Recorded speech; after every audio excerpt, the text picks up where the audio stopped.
আনুমানিক 1টার দিকে আমাদের মাইলস্টোন স্কুল অ্যান্ড কলেজের দিয়াবাড়ি উত্তর শাখার দোতলা স্কুল ভবনে ক্র্যাশ ল্যান্ডিং করেছে। এই দোতলা ভবনটিতে প্রথম তলায় ছিল তৃতীয় শ্রেণী ও চতুর্থ শ্রেণীর বাচ্চাদের ক্লাস, দ্বিতীয় তলায় ছিল দ্বিতীয় শ্রেণী ও পঞ্চম শ্রেণীদের ক্লাস এবং তার সাথে ছিল প্রিন্সিপাল অফিস, মিটিং রুম এবং একটা কোচিংয়ের ক্লাস চলমান ছিল। তবে ওই ক্র্যাশ ল্যান্ডিং যখন হয় তখন স্কুল ছুটি হয়ে গিয়েছিল এবং ওই সময় যে জায়গায় টিচার্স রুমের সাথে যে ল্যান্ডিংটা হয় আঘাত করে ওই জায়গায় বাচ্চা কাচ্চারা জড়ো হয়েছিল এবং তাদের সাথে হয়তো কিছু অভিভাবকও ছিল। আমরা fire service and civil defence crash landing হয়েছে আনুমানিক 1টার দিকে, 1:08-এর মধ্যে আমরা খবর পাই এবং আমাদের 1:22-এর মধ্যে দ্রুত আমাদের এখানে ইউনিট পৌঁছে যায় এবং উদ্ধার কার্যক্রম শুরু করে।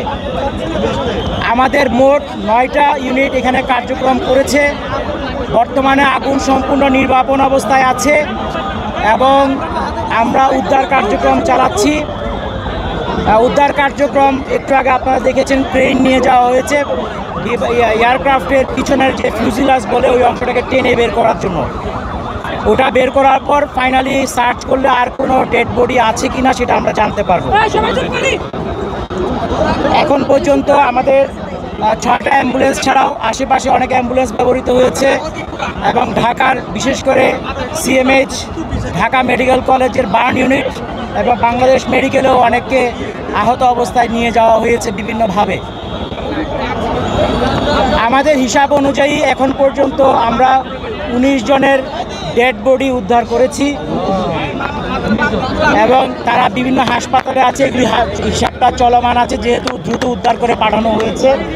এখানে সেনাবাহিনী এবং আমাদের ফায়ার সার্ভিস এবং অন্যান্য পুলিশ সবাই মিলে আমাদের সহযোগিতা করেছে এবং র্যাবও এখানে উপস্থিত ছিল। আমাদের উদ্ধার কাজ চলমান আছে এবং আশা করছি এটা খুব শীঘ্রই শেষ হয়ে যাবে, বলে আমরা টোটাল ক্ষয়ক্ষতির ফিগারটা আপনাদেরকে বলতে পারবো। আহত আমাদের ধারণা অনুযায়ী আমরা টোটাল হিসাবটা এখনো চলমান আছে, তবে আনুমানিক এটা 50-এর উপরে হবে।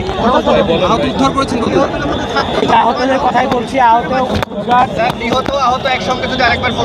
নিহত আমাদের হিসাব অনুযায়ী এখন পর্যন্ত 19 আর আহত বাংলাদেশ মেডিকেল এবং ঢাকা বার্ন ইউনিটে অন্য জায়গায় থাকতে পারে, আমরা খোঁজ খবর করছি।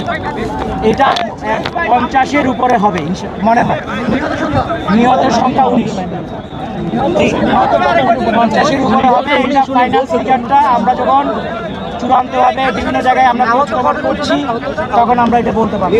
আমাদের এখানে আমাদের মাননীয় উপদেষ্টা মহোদয় স্বরাষ্ট্র মন্ত্রণালয় উনি এসেছিলেন, উনি দেখে গিয়েছেন।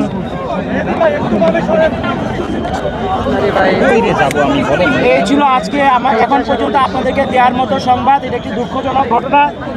আমরা এটার জন্য আমাদের যারা মারা গিয়েছেন এবং যারা আহত হয়েছেন সবার আরোগ্য কামনা করছি এবং ফ্যামিলির প্রতি আমাদের সমবেদনা জ্ঞাপন করছি এবং আমরা আমাদের সর্বোচ্চ চেষ্টা নিয়ে যতটুকু সম্ভব উদ্ধার কার্যক্রম চালিয়েছি। সবাই মিলে সহযোগিতা করেছে, ভলান্টিয়াররা সহযোগিতা করেছে, স্থানীয় কলেজ প্রশাসন সহযোগিতা করছে। সবার মাধ্যমে আমরা কাজটা মোটামুটি শেষ পর্যায়ে নিয়ে এসেছি।